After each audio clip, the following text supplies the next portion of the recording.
Hello everyone. आज हमारे इस वीडियो में जो है हम एक नया टॉपिक स्टार्ट कर रहे हैं जिसका नाम है cash flow statement. Cash flow statement ये जो टॉपिक है ये 12th क्लास का जो टॉपिक है ये बहुत ही इंपॉर्टेंट टॉपिक है और स्टूडेंट्स के लिए भी ये बहुत ही इंपॉर्टेंट होता है। ठीक है, तो आज हम इसके बारे में पढ़ते हैं। तो कैश फ्लो स्टेटमेंट होता क्या है? कैश फ्लो स्टेटमेंट का मतलब होता है कि ये हमारा जो शो करता है वो फ्लो ऑफ कैश और कैश एंड कैश इक्विवेलेंट। क्या होता है ये फ्लो ऑफ कैश का मतलब क्या है और कैश एंड कैश इक्विवेलेंट का मतलब क्या है? फ्लो ऑफ कैश का मतलब होता है कि या तो हमारा बिजनेस जो है उसको कैश जो है या तो उसके अंदर आएगा यानी आना, और कैश या तो जाएगा यानी आना मतलब इनफ्लो और जाना मतलब आउटफ्लो। ये फ्लो जो होते हैं वो दो तरह के होते हैं, एक होता है हमारा इनफ्लो और दूसरा होता है हमारा आउटफ्लो। ठीक है, तो आउटफ्लो और इनफ्लो का मतलब है कि ये आना और आउटफ्लो का मतलब होता है जाना। ठीक है, यानी कि जितना पैसा मेरे बिजनेस में आया तो वो कैश इनफ्लो है और जितना पैसा मेरे बिजनेस से गया तो वो हमारा कैश का आउटफ्लो होता है। तो यही हमारा जो फ्लो ऑफ कैश होता है वो हमारे कैश फ्लो स्टेटमेंट को शो करता है। दूसरी चीज होती है हमारी कैश और कैश इक्विवेलेंट। कैश और कैश इक्विवेलेंट क्या होता है? कैश और कैश इक्विवेलेंट का मतलब होता है कि वो चीजें करने पे जिनको कैश में मैं इंस्टेंट इसे कन्वर्ट कर सकती हूँ, जैसे कि कैश में बदलना। ठीक है, जैसे कि मैं कहूँ कि कैश इन हैंड, तो मेरे हाथ में जो पैसा है वो भी मेरा कैश और कैश इक्विवेलेंट है, या फिर मेरा कोई बैंक बैलेंस है, ठीक है, तो वो भी मेरा क्या है, कैश एंड कैश इक्विवेलेंट है, या फिर मैं कहूँ कि कैश एट बैंक है, ठीक है, तो वो भी मेरा क्या है, कैश एंड कैश इक्विवेलेंट। या फिर मैं कहूँ कि कोई भी करंट एसेट है, कोई भी करंट इन्वेस्टमेंट है, सॉरी, तो करंट इन्वेस्टमेंट जो होती है हमारी कैश और कैश इक्विवेलेंट का पार्ट होती है, क्योंकि करंट इन्वेस्टमेंट का मतलब है कि मैं इजीली उसे कैश में कन्वर्ट कर सकती हूँ। तो ये सारी चीजें जो होती है हमारी कैश और कैश इक्विवेलेंट का पार्ट। तो कैश फ्लो स्टेटमेंट का बेसिकली मतलब जो होता है वो कहता है कि it shows the flow of cash and cash equivalent. तो हमारा जो कैश फ्लो स्टेटमेंट है वो हमारे कैश के फ्लो को और कैश इक्विवेलेंट को शो करता है। ठीक है, तो ये हमारी बेसिकली एक चीज है समझने के लिए कि कैश फ्लो स्टेटमेंट होता क्या है। तो कैश फ्लो स्टेटमेंट का मतलब है कि कैश का एक फ्लो और कैश इक्विवेलेंट को शो करना। अब बात करते हैं कि कैश और कैश इक्विवेलेंट का हमारे कैश फ्लो से क्या रिलेशन होता है। तो इसका मतलब होता है कि मान लो प्रीवियस ईयर है आपके पास कोई भी 2020 और करंट ईयर आपका 2021 है। ठीक है, आपकी बैलेंस शीट में दो बैलेंस दे रखे हैं। फॉर एग्जांपल कि कैश एट बैंक आपको दे रखा है, ये पहले 2020 में 10,000 था और अब वो 15,000 हो गया। तो हमारा जो कैश और कैश इक्विवेलेंट का मतलब देखो, पहले 10,000 था, 15,000 हो गए, तो बीच का डिफरेंस कितना है, 5,000। तो 5,000 मेरा क्या हुआ है, इंक्रीज ही हुआ है। पहले 10 था फिर 15 हो गया, तो 5,000 जो मेरा इंक्रीज हुआ है। अब मुझे ये भी तो जानना पड़ेगा कि ये जो इंक्रीज हुआ है वो किन रीजन से हुआ है। ठीक है, तो इन रीजंस को जानने के लिए हमें क्या बनाना पड़ता है, कैश फ्लो स्टेटमेंट बनाना पड़ता है। तो इसलिए हमारा कैश और कैश इक्विवेलेंट बहुत ही इंपॉर्टेंट पार्ट होता है हमारे कैश फ्लो को स्टेटमेंट को कवर करने के लिए। ठीक है, तो कैश और कैश इक्विवेलेंट का मतलब तो यही होता है कि हमें इस बैलेंस को चेक करना होता है। अगर ये घटा भी है तो किस कारण से घटा है, अगर ये बढ़ा है तो किस कारण से बढ़ा है। तो इस पूरे रीजन यानी इन दोनों के डिफरेंस को जानने के लिए हमें क्या बनाना होता है, कैश फ्लो स्टेटमेंट बनाना होता है। ठीक है, अब बात करते हैं, देखो इन चीज़ों को पहले जानने के लिए मैं आपको ये बता दूं कि इसमें कुछ कैटेगरीज होती है। कैटेगरीज का मतलब क्या होता है कि फॉर एग्जांपल आपको एक बात करूं कि एक कमरा है, कमरे में कोई लोग सो रहे हैं, कोई बैठे हैं, कोई खाना भी खा रहे हैं, कोई बात कर रहे हैं, कोई मूवी देख रहा है, कुछ भी कर रहे हैं। तो अब क्या करोगे, एक कमरे में बैठे तो ये सारे काम एक साथ नहीं हो सकते। अब जिसको खाना खाना है वो अलग रूम में बैठेगा, जिसको बात करनी है वो अलग रूम में बैठेगा, जिसको सोना है वो अलग रूम में बैठेगा। तो कहने का मतलब क्या है कि इन लोगों को मुझे क्या करना पड़ेगा, कैटेगराइज करना पड़ेगा, यानी अलग अलग पार्ट्स में डिवाइड करना पड़ेगा कि जो सोना चाहते हैं वो अलग रूम में जाएं, जो नहीं सोना चाहते वो अलग रूम में जाएं, जो खाना चाहते हैं वो अलग रूम में जाएं। ठीक है, तो ये क्या हो गया, कैटेगराइज हो गया। सो सेम एज हमारे कैश फ्लो स्टेटमेंट में भी कुछ चीजें होती हैं जिसको कैटेगराइज करना होता है। कैटेगराइज का मतलब है कि इसको अलग अलग पार्ट्स में डिवाइड करना होता है। फॉर एग्जाम्पल कि इसमें 5 तरह की कैटेगरीज होती हैं। पहली होती है हमारी ऑपरेटिंग की, जिसको हम ऑपरेटिंग एक्टिविटी का नाम देते हैं। दूसरी हमारी कैटेगरी होती है इन्वेस्टमेंट की, इन्वेस्टमेंट एक्टिविटी का नाम दिया जाता है। नेक्स्ट होती है हमारी एक फाइनेंशियल यानी फाइनेंसिंग एक्टिविटी। ठीक है, नेक्स्ट होता है हमारा एक कैश एंड कैश इक्विवेलेंट, ये भी हमारी एक एक्टिविटीज है। ठीक है, और नेक्स्ट होता है एक नेट प्रॉफिट होता है बिफोर टैक्स। अभी इसके बारे में हम पूरा डिटेल में पढ़ेंगे ये क्या चीज़ है, ठीक है। तो ये मेन जो हमारी बेसिकली चीज़ें हैं वो हमारी ये कैटेगरीज है, ठीक है, कि हम इसको अलग अलग कैटेगरी में डिवाइड करेंगे तभी हमें ये चीज़ें अच्छे से समझ में आएंगी। अगर हम सारा मिक्स होकर पढ़ेंगे तो हमें कुछ भी समझ में नहीं आएगा, ठीक है। तो हमने जो है कैटेगरी में डाल दिया। सबसे पहले मैं अगर बात करूँ नेट प्रॉफिट की, आपने 11th क्लास में 12th क्लास में जो भी 11th में आपका जो बेसिक था वो ट्रेडिंग अकाउंट था। ट्रेडिंग अकाउंट से आप क्या निकालते थे, जीपी निकालते थे। फिर आप क्या करते थे, पीएनएल बनाते थे। पीएनएल अकाउंट में आप क्या निकालते थे, नेट प्रॉफिट निकालते थे या फिर नेट लॉस निकालते थे, यही करते थे।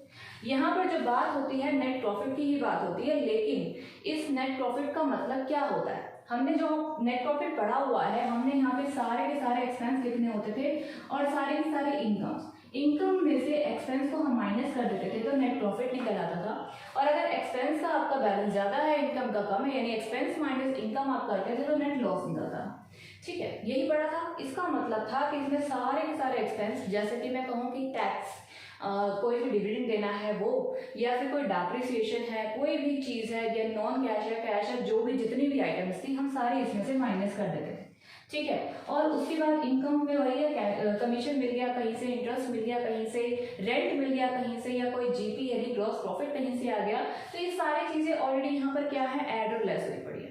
लेकिन हमें जब ऑपरेटिंग एक्टिविटी को जब मैं बनाऊंगी और उसमें जब नेट प्रॉफिट का कोई टॉपिक आएगा, बिफोर टैक्स जो मैंने लिखा है इसका मतलब क्या है कि मुझे नेट प्रॉफिट जो चाहिए होता है इस कैश फ्लो को बनाने के लिए, वो वाला नेट प्रॉफिट चाहिए होता है जो एक्चुअल का नेट प्रॉफिट है बिफोर डूइंग एनीथिंग, ठीक है। यानी बिफोर ऐड और बिफोर लेस का मतलब कि कोई भी एक्सपेंस जो भी इसमें ऐड हुआ है उसको हम क्या करेंगे, मतलब लेस हुआ है उसको हम ऐड करेंगे, और जो इनकम ऑलरेडी उसमें ऐड हुई है तो उसको हम क्या करेंगे, माइनस। तो वो जो एक्चुअली चीज़ें जो हम प्लस और माइनस करेंगे वो जो चीज़ें होती हैं हमारी, वो होती है हमारी नॉन कैश आइटम्स, या फिर कह लो कि नॉन ऑपरेटिंग आइटम्स, ठीक है। तो ये जो चीज़ें होती हैं हमारी क्या होती हैं, नेट प्रॉफिट में हमें करनी होती हैं जब हम इसका नेट प्रॉफिट एक्चुअली में निकालेंगे, ओके।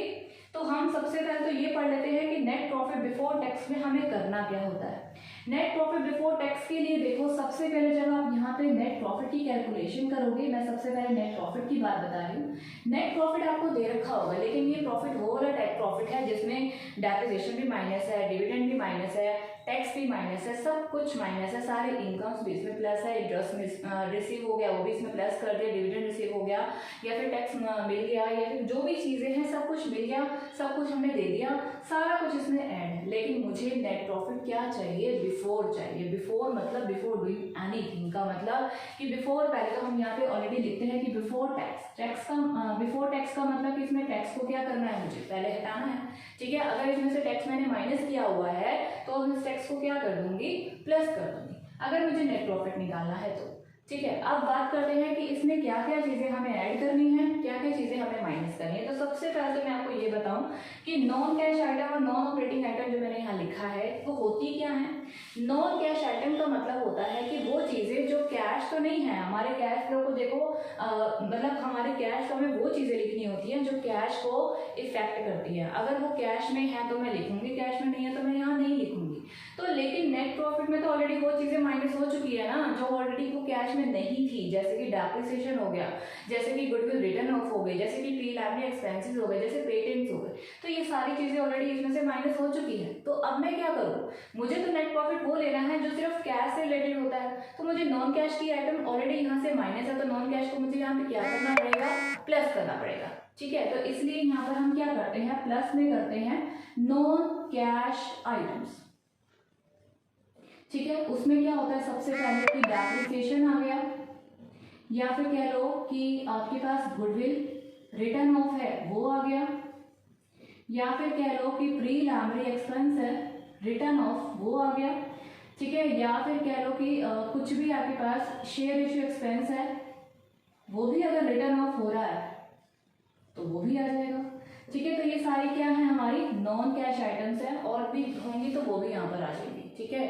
तो ये नॉन कैश आइटम्स लिखने के बाद ठीक है। ये जो सारा निकलता है आपके पास, ये जो आपका नेट प्रॉफिट बिफोर टैक्स है, इसमें तो आपको टैक्स तो ऐड करना ही होता है। उसके बाद आपको नॉन कैश आइटम्स में आपको ये आइटम्स लिखने हैं। तो बेसिकली जब आप नेट प्रॉफिट की तरफ बढ़ेंगे तो नेट प्रॉफिट बिफोर टैक्स का मतलब क्या है, एक बार हम उसको भी देख लेते हैं कि नेट प्रॉफिट का मतलब बिफोर टैक्स का मतलब होता है कि नेट प्रॉफिट में जितना भी आपको नेट प्रॉफिट दे रखा होगा उसमें प्लस करना है आपको प्रोविजन फॉर टैक्स। अगर क्वेश्चन में गिवन है प्रोविजन फॉर टैक्स तो वो आपको ऐड करना है। उसके बाद क्या ऐड करना है, प्रोविजन फॉर डिविडेंड, वो भी आपको प्लस करना होगा। ठीक है। या फिर कोई भी आपके पास कोई भी चीज़ है, मतलब जैसे कि इन चीज़ों को छोड़कर तो ये सारी चीज़ें हमें क्या करनी होती है यहाँ पर प्लस। तो जो हमारा निकलता है वो एक्चुअली हमारा नेट प्रॉफिट निकलता है। और इसके अलावा हमें और क्या ऐड करना पड़ता है, जनरल रिजर्व भी ऐड करना पड़ता है। ठीक है। और अगर हमारे पास कोई भी रिटेन अर्निंग आ जाए तो वो भी हमारी इसी का पार्ट होती है, तो रिटेन अर्निंग भी हमारा इसी का ही पार्ट होता है। तो रिटेन अर्निंग को भी यहाँ पर प्लस करना होता है। जो एक्चुअली चीज़ें आपकी निकल कर आती हैं और हमारा कॉर्पोरेट टैक्स या प्रोविजन फॉर टैक्स एक ही बात है, तो जो हमारा निकल कर आता है वही हमारा क्या होता है, नेट प्रॉफिट बिफोर टैक्स। ठीक है। तो ये हमारा actually net profit before tax है जो हमारा यहाँ पर कैलकुलेट होता है और उसमें हमारी नॉन कैश आइटम्स को प्लस किया जाता है। ठीक है। अब बेसिकली इस वीडियो में हम यहीं तक पढ़ेंगे।